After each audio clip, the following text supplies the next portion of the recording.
Thank you, members. The question before you is House Concurrent Resolution 2060 as amended receive a due pass recommendation. Roll call vote, please. Representative Austin. Mr. Chair, may I explain my vote? Yes. Members, I think this bill brings up a lot of emotions around the history of this state, unfortunately. I believe very much so that this version is part of SB 1070 2.0.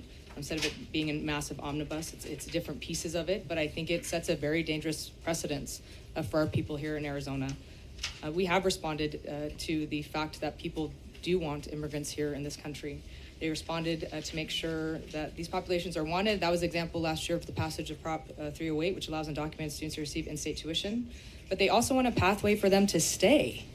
And we have continuously asked the federal government to do something about that. It's a federal issue.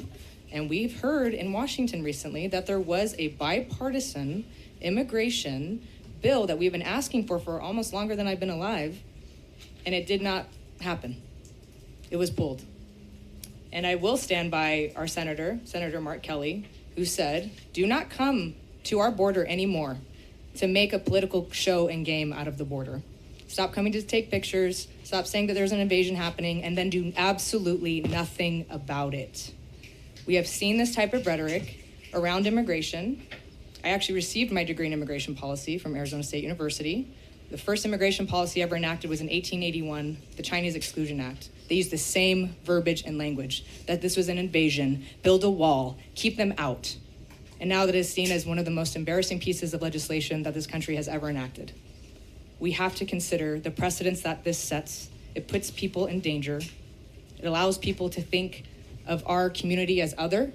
I'll never forget, during SB 1070, a friend of mine was pulled over. She provided her license, her valid license, and they continued to press her about, well, where are you from, who are you with? And she's born here, her parents are born here. So this has unintended consequences, whether you think it will happen or not. And we have to be mindful of that. And I'm so proud to serve with other legislators here that are a part of the SB 1070 generation. We went to school, we got involved, we got educated, and we're here now. And we're not going anywhere because we're here to protect the rights of all Arizonans and all who live here.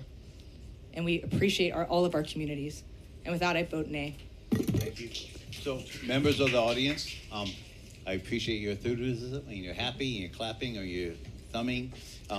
Silence is what is required if you want to be in this room. You may do the little quiet hand thing, and that would be fine. I would let that happen today, just out of courtesy to everybody here. Some people agree with you, and some people don't. We just want to keep it nice and sane, please. Next, please. Representative Blackman. Mr. Chair, briefly. Please do.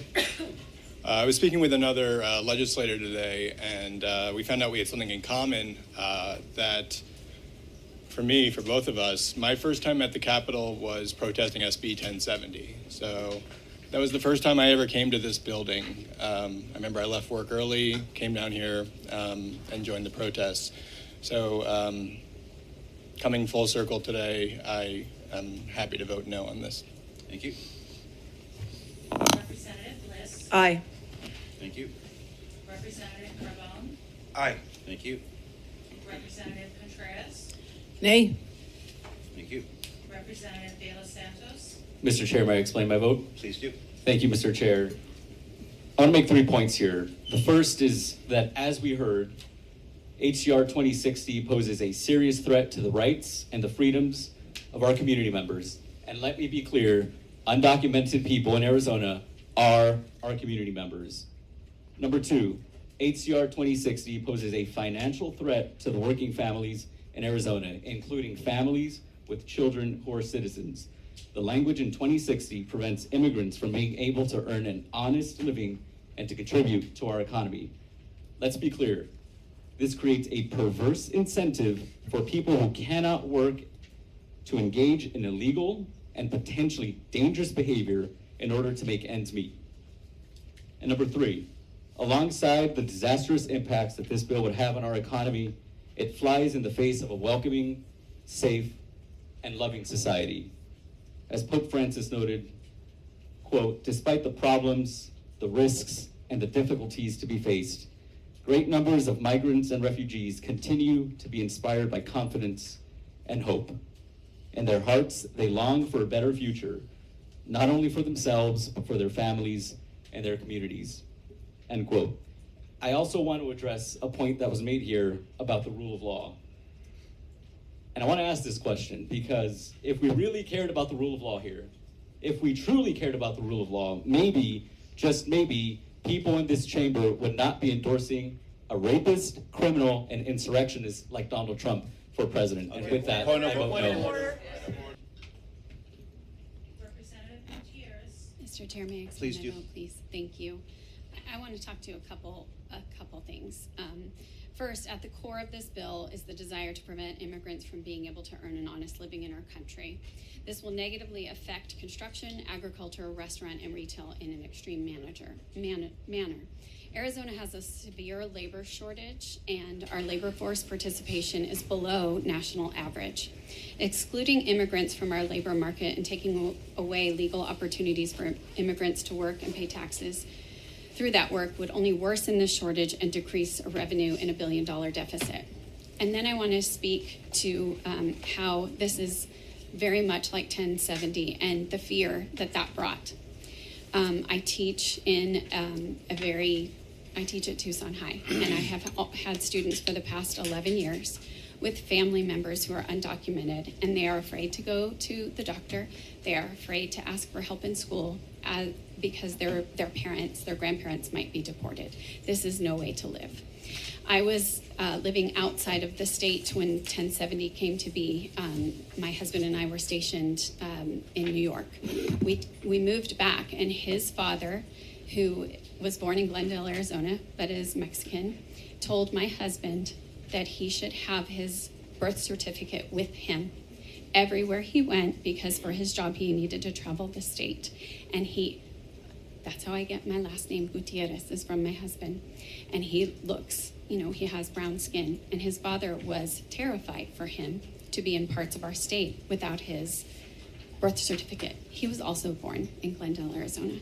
That is the type of fear that we do not want for our state. It is shameful. I am a no. Thank you. Representative Wynn. Aye. Representative Quinones. Mr. Chair? Please do. Thank you, Mr. Chair. Members, I have the incredible honor of sitting in this chair as the ranking Democrat on appropriations. And I sit here as an immigrant. I sit here as someone who understands the journey of an immigrant and someone who understands what an incredible country we have. I also sit here as someone who can quote U.S. American authors. And I'm going to give you a quote. This is by Mark Twain. He said, "History doesn't repeat itself, but it rhymes." We can look at 24 and we can make the similarities and the comparisons between from 14 years ago. The reality is times are different. Voters in Arizona have spoken. They said this sort of rhetoric, this sort of branding doesn't benefit Arizona. This is no longer who we are.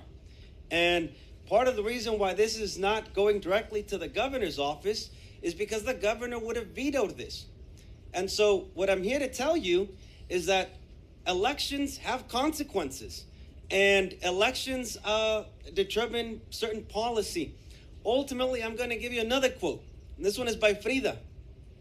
Frida said, "They tried to bury us. They didn't know we were seeds." And so what I'm going to tell you is this. Just the way the last 14 years have shifted the narrative here in Arizona, I am confident that individuals out in the community are going to continue to do the work, to organize, to galvanize, and to make sure that this kind of rhetoric and these kinds of policies don't become law in Arizona. And with that, I vote nay. Thank you. Representative Schweber. Thank you, Mr. Chair. May I explain? Yes. Thank you very much. So everyone, all my colleagues on the Democratic caucus have spoken so eloquently about this and expressed many of my thoughts, but I guess I want to underscore a couple of things. This legislation really does nothing to make us safer or to make things fairer for anybody. Immigrants people who have already lived here, sometimes for decades, having no pathway to citizenship, but who continue to pay taxes and contribute to our economy, are filling jobs that employers can't find other Americans to do. And at a time when everyday Arizonans are crying out for relief from increasing costs, our Republican colleagues are passing laws that will only increase the cost of housing and the cost of food when they can't find enough people to do those jobs. We need solutions. We need policies that will allow immigrants to work legally and gain citizenship, not further punishment that demonizes and divides people. And with that, I vote no. Thank you.